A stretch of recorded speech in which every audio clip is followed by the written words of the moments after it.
नमस्कार,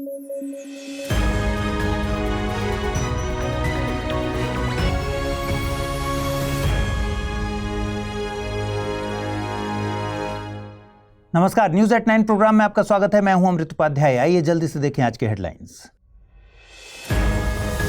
Nobel peace prize की हुई घोषणा, जापान के एनजीओ को मिलेगा पुरस्कार। परमाणु निशस्त्रीकरण के लिए किया है काम। भारत आसियान सम्मेलन में शामिल हुए प्रधानमंत्री मोदी, 10 सूत्रीय योजना की पेश। एक्ट ईस्ट पॉलिसी में आसियान है अहम। और जयप्रकाश नारायण की जयंती आज, लोकनायक के नाम से हैं प्रसिद्ध। स्वतंत्रता आंदोलन में निभाई थी अहम भूमिका।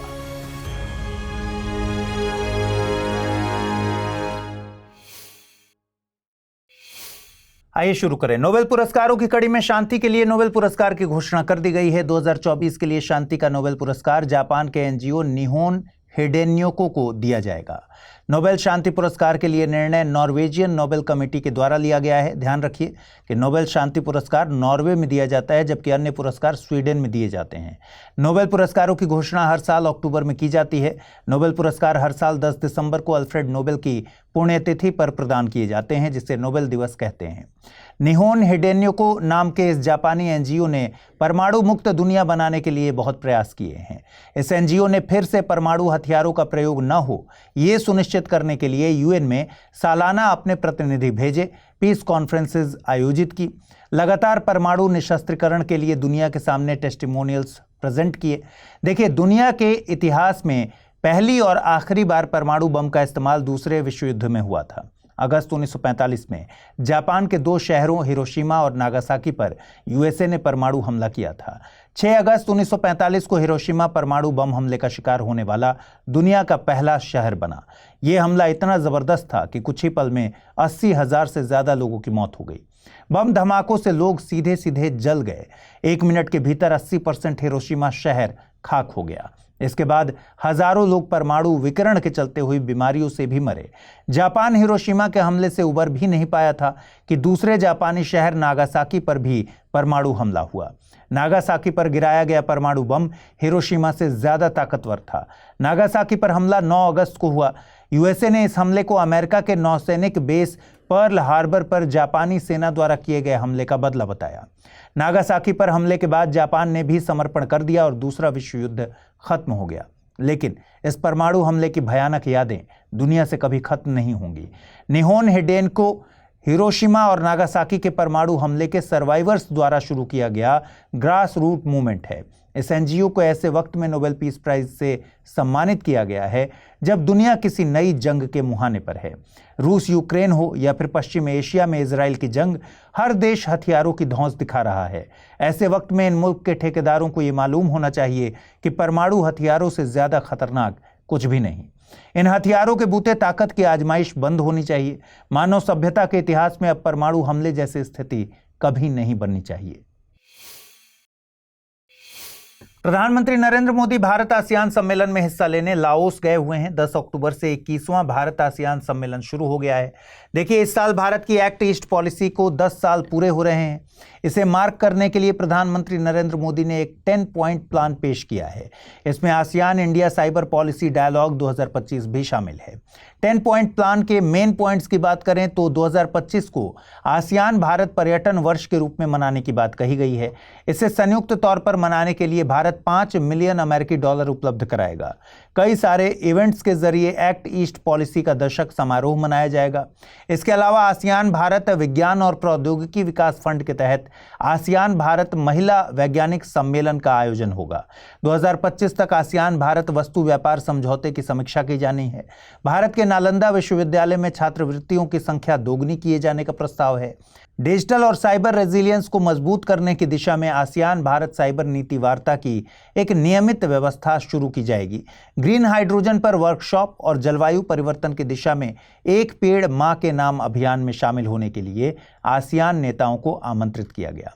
भारत और आसियान ने आर्टिफिशियल इंटेलिजेंस, ब्लॉकचेन तकनीक, internet of things, robotics, quantum computing, 6G तकनीक, डिजिटल कनेक्टिविटी और वित्तीय प्रौद्योगिकी पर सहयोग करने पर भी सहमति जताई है। इसके अलावा एडवांसिंग डिजिटल ट्रांसफॉर्मेशन को लेकर भी ज्वाइंट स्टेटमेंट्स जारी हुए। इसमें digital public infrastructure, fintech, cyber सुरक्षा आदि विषयों को शामिल किया गया है। इस यात्रा के दौरान प्रधानमंत्री 19वीं ईस्ट एशिया समिट में भी शामिल हुए। उन्होंने इंडो पैसिफिक के लिए साउथ चाइना सी की स्टेबिलिटी को जरूरी बताया। आपको बता दें कि ईस्ट एशिया समिट की शुरुआत 2005 में 16 सहभागी देशों के साथ की गई थी। इसमें आसियान के सदस्य देशों के अलावा ऑस्ट्रेलिया, चीन, भारत, जापान, न्यूजीलैंड और दक्षिण कोरिया शामिल हैं। यूएसए और रूस इसमें बाद में शामिल हुए थे। इस खबर के साथ ही 2015 में यूपीएससी द्वारा प्रारंभिक परीक्षा में पूछे गए एक सवाल पर गौर करिए। सवाल पूछा गया था, भारत निम्नलिखित में से किसका सदस्य है? एपेक, एशिया प्रशांत आर्थिक सहयोग, दक्षिण पूर्व एशियाई राष्ट्रों का संघ यानी आसियान, पूर्वी एशिया शिखर सम्मेलन यानी ईस्ट एशिया समिट। और नीचे दिए गए कोड का उपयोग कर सही उत्तर चुनना था। केवल 1 और 2, केवल 3, 1, 2 और 3 या फिर भारत इनमें से किसी का भी सदस्य नहीं है। प्रश्न का सही जवाब था विकल्प बी यानी भारत इनमें से केवल ईस्ट एशिया समिट का हिस्सा है। क्या आपके मन में कंफ्यूजन है कि आईएएस प्रिपरेशन को कैसे डेस्टिनेशन तक पहुंचाएं? तो जुड़िए UPSC IAS prelims to interview यानी P2I बैच से, जिसमें आपके हर प्रॉब्लम का सॉल्यूशन है मौजूद। आप गांव में हैं या शहर में, कोई टेंशन नहीं, क्योंकि इस बैच में आपको मिलेंगी 1000+ आवर्स की लाइव ऑनलाइन कक्षाएं। और आपको पढ़ते समय कोई कॉन्सेप्ट समझ नहीं आ रहा तो भी कोई बात नहीं, मेंटोरशिप प्रोग्राम का लाभ उठाइए और अपने मेंटोर से अपनी उलझन का समाधान पाइए। क्या मैं तैयार हूं? यदि इस सवाल का नहीं मिल रहा जवाब तो टेस्ट सीरीज का मिलेगा फायदा। हर एक टेस्ट से तैयार होगा आपकी सफलता का ब्रिज। यही है वो बैच जिसमें आप कर सकते हैं पढ़ाई के साथ कमाई भी। क्यों? क्योंकि हर टेस्ट के फर्स्ट रैंकर को मिलेगा 11,000 रुपए का इनाम। इतना ही नहीं, यदि आप प्री 2025 क्वालिफाई करते हैं तो आपकी पूरी फीस वापस कर दी जाएगी। ऐसे और भी कई फीचर्स हैं इस कोर्स में जिससे आपको हासिल होगी जीएस में महारत। सो जस्ट गो अहेड, आज ही जुड़िए हमसे, अमृत लाइव कोड का यूज कीजिए और एडमिशन लीजिए, करिए अपने सपने को साकार। बेंगलुरु स्थित एक NGO universal human rights service foundation ने नंदी हिल्स को बायोडायवर्सिटी हब घोषित किए जाने की मांग की है। एनजीओ का कहना है कि नंदी हिल्स पर पहुंचने वाले पर्यटकों की संख्या अपनी मैक्सिमम लिमिट को क्रॉस कर चुकी है। अगर आने वाले वक्त में यहां पर पर्यटन और व्हीकल्स पर रोक नहीं लगाई गई तो नंदी हिल्स के लिए ये भयानक आपदा साबित होगा। देखिए, नंदी हिल्स को नंदी दुर्ग भी कहते हैं। प्राचीन अभिलेखों में इसका जिक्र नंदी गिरी के नाम से मिलता है। यह बेंगलुरु के बाशिंदों के लिए सबसे फेमस वीकेंड डेस्टिनेशन है। नंदी हिल्स से कई नदियां निकलती हैं। इनमें उत्तरी पलार, दक्षिणी पेन्नार, चित्रावती, अर्कावती और पापाघनी शामिल है। ऐसा माना जाता है कि यहाँ स्थित किले की दीवारें चिक्काबल्लापुरा के पालेगरों द्वारा बनाई गई थीं। पालेगर एक प्रकार के सामंती शासक होते थे जो किसी विशेष क्षेत्र या किले पर शासन करते थे और उस क्षेत्र की सुरक्षा और प्रशासन की जिम्मेदारी संभालते थे। उन्हें अक्सर राजा या बड़े शासकों द्वारा नियुक्त किया जाता था। वे स्थानीय स्तर पर शासन करते थे, सैनिकों की टुकड़ी रखते थे और राजा के लिए कर इकट्ठा करते थे। बाद में हैदर अली और टीपू सुल्तान ने भी इन्हें मजबूत बनाने का काम किया था। कुछ समय के लिए ये क्षेत्र मराठा नियंत्रण में था। यहाँ पर स्थित एक खाई का नाम है टीपू ड्रॉप। इसके बारे में माना जाता है कि ये वो जगह है जहां मृत्यु दंड की सजा पाए कैदियों को नीचे घाटी में धक्का दिया जाता था। यहाँ पर एक बड़ा पानी का कुंड भी खोदा गया है और पानी के भंडारण के लिए एक आयताकार पत्थर की संरचना बनाई गई है। कुंड का नाम अमृत सरोवर है। यहाँ भगवान शिव को समर्पित 2 मंदिर भी हैं, योगनंदेश्वर और भोगनंदेश्वर। योगनंदेश्वर मंदिर चोल कला में निर्मित है। 11 अक्टूबर को जयप्रकाश नारायण की जयंती मनाई जाती है। लोकनायक के नाम से मशहूर जयप्रकाश नारायण का जन्म 11 अक्टूबर 1902 को बिहार के सारण जिले में सिताब दियारा गांव में हुआ था। मौलाना अबुल कलाम आज़ाद के भाषण से प्रेरित होकर उन्होंने परीक्षा से ठीक 20 दिन पहले कॉलेज छोड़ दिया था और असहयोग आंदोलन का हिस्सा बन गए। 1922 में वे भारत छोड़कर कैलिफोर्निया यूनिवर्सिटी में पढ़ने गए, जहां कार्ल मार्क्स के विचारों ने उन पर गहरा प्रभाव डाला। 1929 में भारत लौटने पर वे स्वतंत्रता संग्राम और भारतीय राष्ट्रीय कांग्रेस में शामिल हो गए। सविनय अवज्ञा आंदोलन के दौरान जब सभी प्रमुख नेता गिरफ्तार कर लिए गए तो जयप्रकाश नारायण ने कांग्रेस को सक्रिय रखने में महत्वपूर्ण भूमिका निभाई। समाजवादी विचारों से प्रभावित होकर बिहार के युवा कांग्रेसियों ने 1931 में बिहार सोशलिस्ट पार्टी की स्थापना की थी, जेपी इस संगठन के साथ इसकी स्थापना के समय से ही जुड़े रहे। जेपी ने 1934 में अखिल भारतीय कांग्रेस सोशलिस्ट पार्टी के गठन में महत्वपूर्ण भूमिका निभाई। इसके अध्यक्ष नरेंद्र देव और सचिव जयप्रकाश नारायण थे।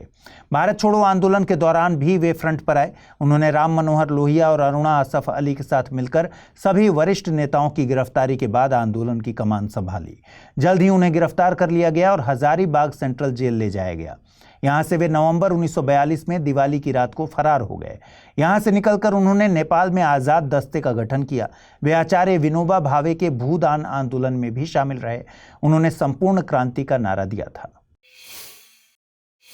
आइए देखें आज का टर्म ऑफ द डे। आज का टर्म ऑफ द डे है ऑबिटर डिक्टा। ऑबिटर डिक्टा न्यायिक क्षेत्र में यूज होने वाला एक लैटिन शब्द है। इसका अर्थ होता है अन्य बातें। ये उन टिप्पणियों या विचारों को संदर्भित करता है जो किसी न्यायाधीश द्वारा किसी मामले के निर्णय के दौरान व्यक्त किए जाते हैं, लेकिन वे उस मामले के निर्णय के लिए जरूरी नहीं होते। ऑबिटर डिक्टा में बोली गई बातें फैसले का हिस्सा नहीं होती और इसलिए ये लीगली बाइंडिंग भी नहीं होते।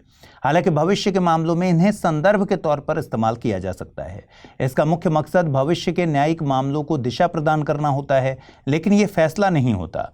अगर हम भारतीय न्यायपालिका में ऑबिटर डिक्टा के उदाहरण की बात करें तो केशवानंद भारती मामले में न्यायमूर्ति हेगड़े और मुखर्जी की टिप्पणी को इसमें रखा जाता है। उन्होंने कहा था कि संविधान में मौलिक अधिकारों को संशोधित करने की शक्ति संसद के पास नहीं होनी चाहिए, क्योंकि ये लोगों की स्वतंत्रता और गरिमा को प्रभावित कर सकती है।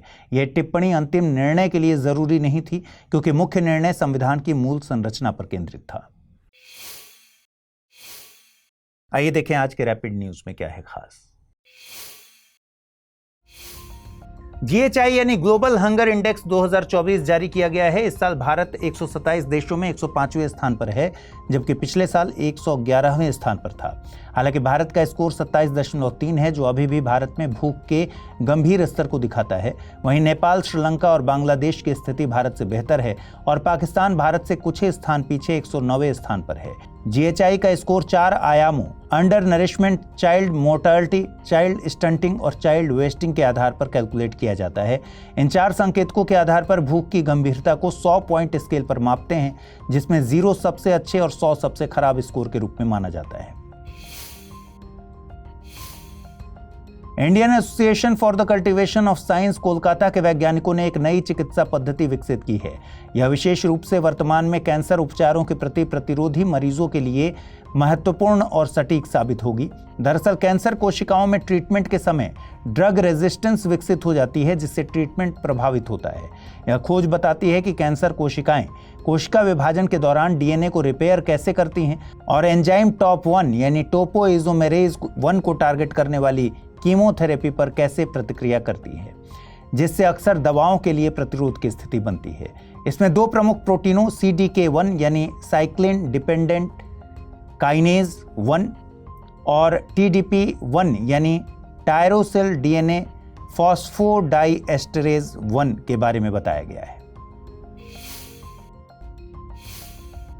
राष्ट्रीय बाल अधिकार संरक्षण आयोग ने हाल ही में बाल विवाह और उससे संबंधित एक रिपोर्ट जारी की है। रिपोर्ट के अनुसार भारत में 11 लाख से अधिक बच्चों के सामने बाल विवाह का खतरा है। भारत में बाल विवाह पर प्रतिबंध होने के बावजूद 2022 में 1000 से अधिक बाल विवाह की घटनाएं देखने को मिली। इनमें से सबसे अधिक कर्नाटक से थीं। इसके बाद असम और तमिलनाडु में सबसे अधिक बाल विवाह रिपोर्ट किए गए। बाल विवाह बच्चों के अधिकारों का गंभीर उल्लंघन है, जो लड़कियों को शिक्षा, स्वास्थ्य और सुरक्षा के अधिकार से वंचित करता है। आपको बता दें कि भारत में बाल विवाह निषेध अधिनियम 2006 के तहत प्रतिबंधित है। केंद्र सरकार ने HUT यानी हिज़्ब उत तहरीर और इसके फ्रंट संगठनों को आतंकवादी संगठन घोषित किया है। गृह मंत्रालय ने एक अधिसूचना में बताया कि HUT का मकसद देश के नागरिकों को शामिल करके जिहाद और आतंकवादी गतिविधियों में शामिल करना और लोकतांत्रिक रूप से चुनी हुई सरकारों को हटाकर इस्लामिक राज्य और खिलाफत स्थापित करना है। यह संगठन युवाओं को आतंकवादी समूहों जैसे ISIS में शामिल होने के लिए प्रेरित करता है। हट 1953 में यरूशलेम में गठित एक अंतर्राष्ट्रीय इस्लामिक संगठन है, जिसकी शाखाएं दुनिया में कई हिस्सों में हैं। International day of the girl child हर साल 11 अक्टूबर को मनाया जाता है। यह लड़कियों को सशक्त बनाने और उनकी सुरक्षा की आवश्यकता की याद दिलाता है। यह दिन जेंडर इक्वालिटी, शिक्षा और लड़कियों के लिए अवसरों पर जोर देता है। इस साल की theme girls vision for the future रखी गई है। इस दिन को मनाने की शुरुआत यूनाइटेड नेशंस ने साल 2011 में की थी। भारत में भी हर साल 24 जनवरी को नेशनल गर्ल चाइल्ड डे मनाया जाता है। इसे मनाने की शुरुआत 2008 में महिला कल्याण एवं बाल विकास मंत्रालय की ओर से की गई थी। नोएल टाटा को टाटा ट्रस्ट का नया चेयरमैन बनाया गया है। इस फैसले को बोर्ड बैठक में सर्वसम्मति से लिया गया। नोएल अपने भाई रतन टाटा का स्थान लेंगे, जिनका इस हफ्ते 86 साल की उम्र में निधन हो गया था। नोएल पहले से ही कई टाटा कंपनियों से जुड़े थे। वे ट्रेंट, वोल्टास, टाटा इन्वेस्टमेंट कॉरपोरेशन और टाटा इंटरनेशनल के चेयरमैन हैं और टाटा स्टील तथा टाइटन के वाइस चेयरमैन भी हैं। इसके अलावा नोएल को 2019 में रतन जी टाटा ट्रस्ट का ट्रस्टी बनाया गया था और 2022 में वो सर दोराबजी टाटा ट्रस्ट में शामिल हुए थे। आइए देखते हैं आज के बुलेटिन पर आधारित प्रश्न। पहला सवाल है, 2024 के लिए शांति का नोबेल पुरस्कार किस संस्था को देने की घोषणा की गई है? Nihon Hidankyo, association for aid and relief, Amnesty International या फिर Japan NGO centre for international cooperation. अगला प्रश्न है, वैश्विक भूखमरी सूचकांक 2024 में भारत को किस रैंक पर रखा गया है? 105, 106, 110 या फिर 111। आइए देखें पिछले बुलेटिन में मैंने आपसे क्या सवाल पूछे थे, उनके सही जवाब क्या है। पहला प्रश्न था, विश्व का सबसे बड़ा समुद्री संग्रहालय परिसर कहां विकसित किया जा रहा है? धौलावीरा, लोथल, पणजी या फिर कोच्चि। सही जवाब है विकल्प बी यानी लोथल। अगला प्रश्न था, राष्ट्रीय पिछड़ा वर्ग आयोग के संबंध में निम्नलिखित कथनों पर विचार कीजिए। यह एक संवैधानिक संस्था है। संवैधानिक दर्जा संविधान के 102वें संशोधन अधिनियम 2018 के जरिए दिया गया। उपर्युक्त में से सही कथन या कथनों को चुनना था। केवल एक, केवल दो, एक और दो दोनों, न तो एक नहीं दो। सही जवाब है विकल्प सी यानी दोनों कथन सही हैं। तो आज इस बुलेटिन में फिलहाल इतना ही। कल रात 9 बजे पूरे हफ्ते के कंपाइलेशन के साथ मुलाकात होगी। ख्याल रखिए अपना, ठीक से पढ़ाई कीजिए, बुलेटिन को लाइक कर दीजिए और अगर आप इस बुलेटिन की पीडीएफ हासिल करना चाहते हैं, अमृत उपाध्याय 007 टेलीग्राम चैनल है जिस पर इसकी पीडीएफ रोजाना मिलती है। आज पूछे गए सवालों का जवाब कमेंट सेक्शन में जरूर दीजिएगा। नमस्कार।